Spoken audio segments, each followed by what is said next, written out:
Ever wondered what brought joy to women in the Middle Ages? Can you imagine their daily lives beyond the stereotypes we see in movies? Did medieval ladies actually have fun? Number 5. Bathing and beauty rituals. Did you know medieval women weren't always covered in dirt? Despite what Hollywood might have you believe, personal hygiene and beauty were important aspects of medieval life for women who could afford such luxuries. Bath time in medieval times wasn't just about getting clean. It was a full-on sensory experience. Imagine this. You're a noble lady in 14th century France. Your servants have prepared a wooden tub filled with steaming water, perhaps scented with dried herbs like lavender or chamomile that grow in the castle gardens. The room is warmed by a crackling fire, and perhaps there's even some music playing. A maidservant strumming a lute in the corner while you soak away your cares. For wealthy women, bathing could be quite elaborate. Rose petals might float on the water's surface, and special soaps made from animal fats and ash would be used to cleanse the skin. After bathing, women would apply various lotions and scented oils to their skin and hair. These weren't just about smelling nice. Many contained ingredients believed to have medicinal properties, like aloe vera for soothing skin irritations. Hair care was another important beauty ritual. Medieval women, particularly in the aristocracy, often had long hair that required significant attention. Washing hair was less frequent than bathing, but when it happened, it was a time-consuming process involving special herbal rinses. After washing, hair would be carefully combed and styled, sometimes with decorative pins, ribbons, or headpieces, depending on the fashion of the time and region. Even women of lower social classes enjoyed whatever beauty rituals they could afford. A farmer's wife might not have a luxurious bathtub, but she could still enjoy washing with scented herbs from her garden. Basic cosmetics were accessible to many. Red ochre for coloring lips and cheeks, and various plant-based concoctions for skin treatments were common knowledge passed down through generations. Interestingly, medieval beauty standards weren't necessarily what we might assume. Pale skin was prized among the nobility, as it indicated a life of leisure indoors rather than working in the fields. And some women would apply white lead or other dangerous substances to achieve this look. High foreheads were fashionable in certain periods, leading some women to pluck their hairlines. Ouch! Beauty rituals provided not just physical pleasure, but social connection. Women often bathed together in public bathhouses, which served as important spaces for female bonding and gossip exchange. These establishments were common in many European towns until the late medieval period, when concerns about morality and disease led to their decline. For a medieval woman, these beauty practices offered rare moments of self-care and attention in lives that were often defined by service to others, whether family members or employers. The sensory pleasures of warm water, fragrant herbs, and gentle touch would have provided welcome respite from the harsh realities of medieval life. Number 4. Feasting and food pleasures. Ever tasted something so delicious you closed your eyes in bliss? Medieval women knew that feeling well. Food wasn't just sustenance. It was one of life's most reliable pleasures, especially during feast days that punctuated the often monotonous medieval calendar. While noble ladies didn't typically cook themselves, they oversaw household food production and often took immense pride in the dishes served at their tables. A well-executed feast reflected directly on the lady of the house, showing off her organizational skills, wealth, and taste. Imagine the satisfaction of watching guests marvel at elaborately prepared dishes, perhaps a peacock redressed in its feathers after cooking, or subtleties, elaborate sugar sculptures, depicting scenes from biblical stories. For women of all classes, feast days provided opportunities to indulge in foods normally unavailable. The medieval calendar featured numerous religious holidays and saints' days when even peasant families might enjoy special treats. After weeks of fasting during Lent, Easter brought eggs, meat, and dairy back to the table. The anticipation and eventual pleasure of breaking fast with rich foods must have been immense. Medieval cookbooks, some written by or for women, reveal the sophisticated flavor profiles enjoyed by those who could afford variety in their diets. Sweet and savory combinations were particularly popular. Think meat pies seasoned with cinnamon, ginger, and dried fruits. Spices weren't just flavorings. They were status symbols, expensive imports that demonstrated wealth when used abundantly. Women of the merchant class might have taken particular pleasure in newly available imported foods. As trade routes expanded throughout the medieval period, items like sugar, citrus fruits, and exotic spices became increasingly available in European markets.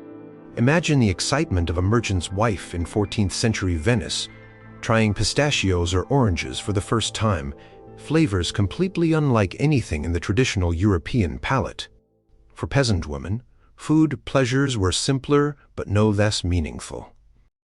Brewing ale was primarily women's work in medieval England, and a skilled brewster, female brewer, would have taken pride in her product. The satisfaction of pulling fresh bread from the communal village oven, perhaps flavored with foraged herbs or preserving summer fruits for winter consumption, represented both practical achievement and sensory pleasure. Food preparation itself offered tactile pleasures.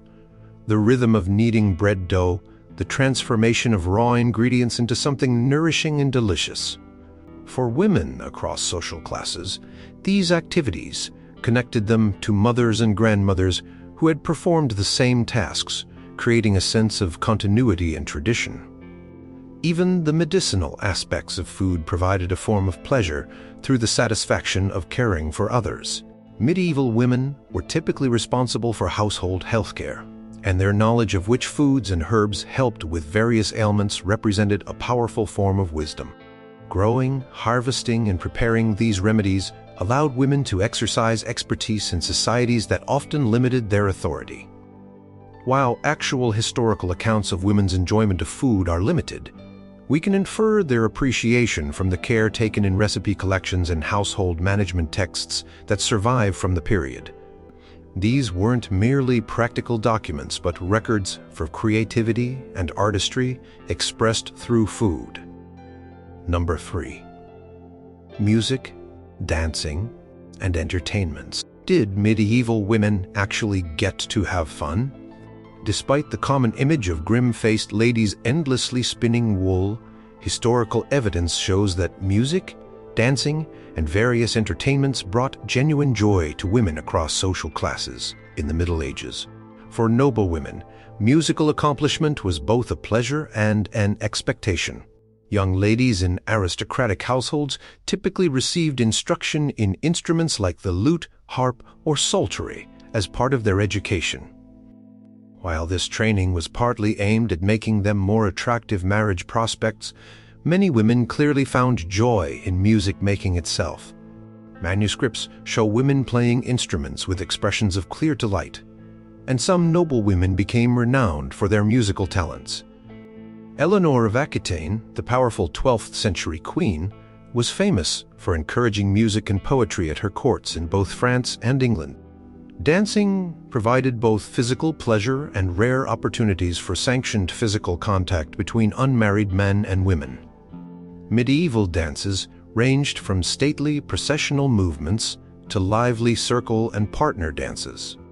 While courtly balls were formal affairs, historical accounts suggest moments of genuine exuberance and joy. Dancing wasn't limited to the nobility.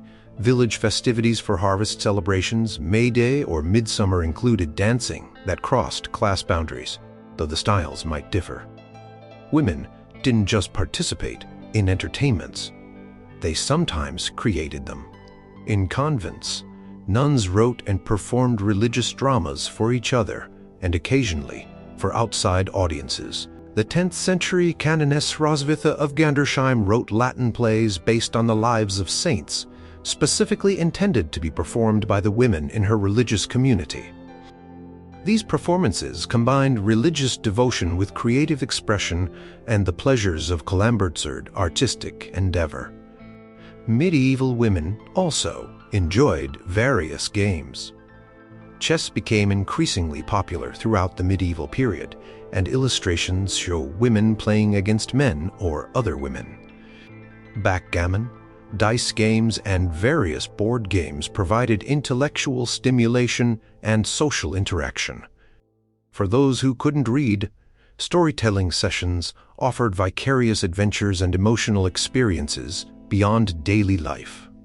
Tournaments and festivals provided entertainment spectacles that women actively enjoyed. While men participated in the jousting and combat, women were far from passive spectators. They awarded prizes, wore their champion's colors, and fully engaged in the pageantry and excitement. Some tournament accounts describe ladies cheering so enthusiastically they lost their headdresses in the process. Seasonal celebrations marked the medieval year with opportunities for pleasure and revelry. May Day celebrations featured dancing around maypoles, while midsummer bonfires combined Christian and pagan traditions in night-long festivities. The 12 days of Christmas transformed the darkest part of winter into a season of feasting, games, and role reversals to traditions like the Lord of Misrule, where normal social hierarchies were temporarily upended. For peasant women, entertainments might be simpler, but were no less meaningful. After long days of labor, evening gatherings for communal storytelling, singing, or dancing provided crucial respite. Folk songs passed down through generations often featured strong female protagonists or addressed women's experiences directly. These musical traditions gave voice to feelings and situations that might otherwise go unacknowledged in medieval society. Even religious devotion contained elements of entertainment and pleasure. Mystery plays depicting biblical stories featured spectacular effects, comedic interpretations of certain characters, and communal participation that made them genuine crowd pleasers beyond their spiritual significance. Women participated as audience members and sometimes as performers, particularly in roles representing female saints or the Virgin Mary. Number 2. Gardens, nature, and animal companionship. How did medieval women find peace amid their demanding lives? For many, gardens and nature provided crucial refuges and sources of sensory pleasure that transcended social class. The medieval garden wasn't just practical, it was a multi-sensory paradise designed to delight. Noble ladies oversaw garden designs that included carefully planned spaces for different purposes. Kitchen gardens for culinary herbs and vegetables, medicinal gardens containing healing plants, and pleasure gardens with flowers, fountains, and shaded seating areas. Surviving garden treatises and illuminated manuscripts show these spaces as verdant retreats where women could escape the confines of castle walls. The famous unicorn tapestries, woven around 1500, depict an elegant lady in a garden filled with flowers.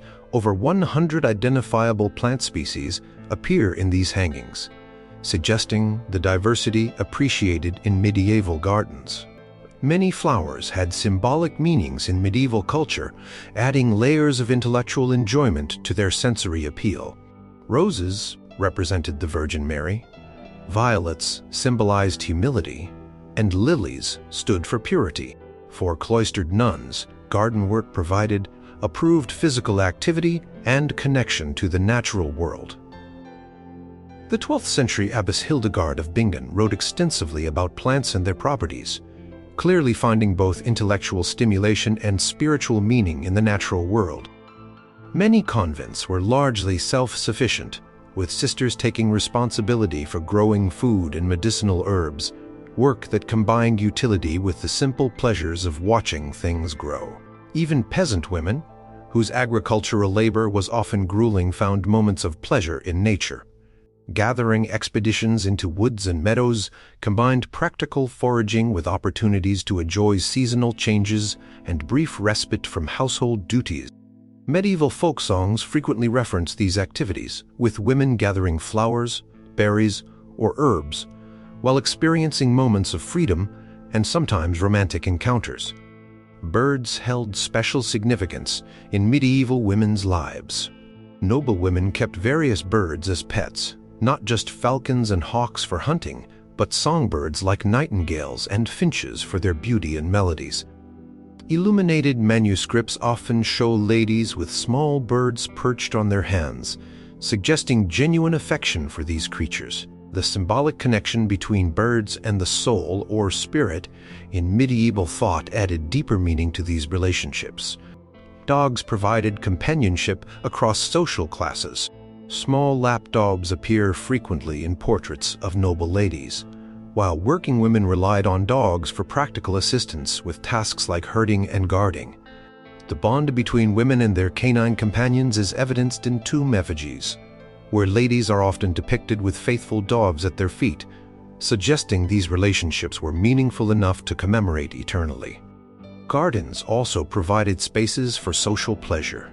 Chess games, music-making, storytelling, and romantic conversations all took place in garden settings, as depicted in countless medieval artworks.